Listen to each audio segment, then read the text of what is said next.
আজ রাত ৩টের সময় ঘুম ভেঙে গেল। দুটো গলার শব্দে নিচে নেমে এলাম। যা দেখলাম সেটা নতুন কিছু নয়, আগেও অনেকবার দেখেছি। আমার ৭৪ বছরের বৃদ্ধা মা বিছানায় শুয়ে আছেন, চোখ দুটো বিস্ফারিত, ছাদের দিকে তাকিয়ে। দু চোখের কোণা দিয়ে দুফোঁটা জল গড়িয়ে এসে স্থির হয়ে আছে বলিরেখাময় দুই গালে। সাদা সন্নুড়ি চুল পরিপাটি করে আঁচড়ানো, হাত পাগুলো অস্বাভাবিকভাবে বিছানায় পড়ে। বোঝা যায় ওগুলোর ওপর হাত পায়ের মালিকের আর কোনো দখল নেই। মুখটা খোলা, উপর পাটির দুটো দাঁত শেষবার হাসপাতালে ভর্তির সময় দান করে আসতে হয়েছে। গলা দিয়ে অনর্গল একটা গোঙানির মতো আওয়াজ। আমার মা পার্কিনসনিজম রোগী, শয্যাশায়ী অনেক দিন। কথাগুলো অস্পষ্ট, বোঝা যায় না।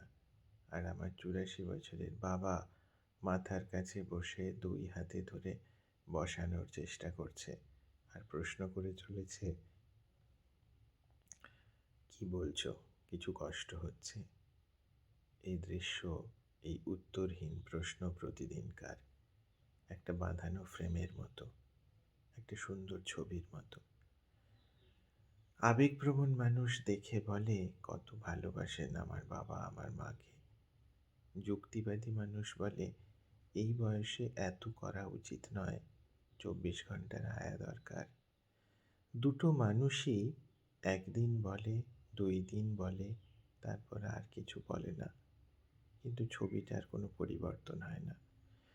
আমি জানি সকালে আবার আমি যখন নিচে আসব, দেখব মা হাসি মুখে চেয়ারে বসে, চুল বাঁধা হয়ে গেছে, ব্রাশ, ডায়াপার চেঞ্জ হয়ে গেছে, চোখ পরিষ্কার, চা খাওয়ানোর কঠিন কাজটা হচ্ছে।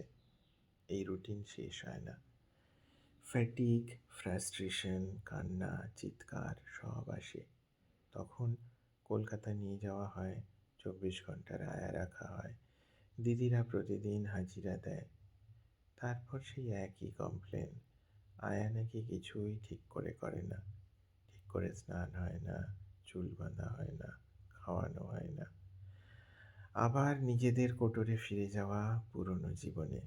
বুঝি আমি জীবনে স্বাচ্ছন্দ্য এনে দিতে পারি, কিন্তু আনন্দ, হ্যাপিনেস পারি না। প্রতিটা মানুষের আনন্দ, হ্যাপিনেস এর উৎস সেই মানুষটা নিজেই। এই দুটো মানুষ ৬০ বছর একসাথে, মা ক্লাস 6, বাবা কমার্স গ্র্যাজুয়েট। বয়সের পার্থক্য অনেক, বছর ১০ বোধহয়। এরা যে সময় ঘর বেঁধেছে তখন গান্ধর্ব বিবাহের চল ছিল না। কি এদের কেমিস্ট্রি! এরা রবীন্দ্রনাথ শরৎচন্দ্র পড়েনি। জীবনে কি পেলাম কি পেলাম না ভাবেনি কোনো দিন। শুধু সমাজের তৈরি করে দেওয়া একটা বাঁধনকে সম্মান করে একটা জীবনকে যাপন করে গেছে। আমি আমার বাবা মার দাম্পত্য জীবনকে দেখার চেষ্টা করিনি কোনো দিন, কিন্তু আজ এই শেষ বেলায় শ্রদ্ধা হয়, হিংসে হয়। আরও একটা সত্যি আমাকে শান্তি দেয়। বুঝি আনন্দ পড়ে আছে জীবনের প্রতি মোড়ে, আমাদের পায়ে পায়ে।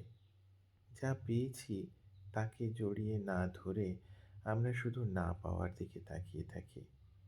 আমার কাজের আনন্দ, আমার ভাবনা, চিন্তা, বোধ, উপলব্ধির আনন্দ, আমার পড়ার আনন্দ, আমার লেখার আনন্দ, আমার বন্ধুত্বের আনন্দ, আমার থেকে কেড়ে নিয়ে কেউ দেখাক দেখি কত ক্ষমতা।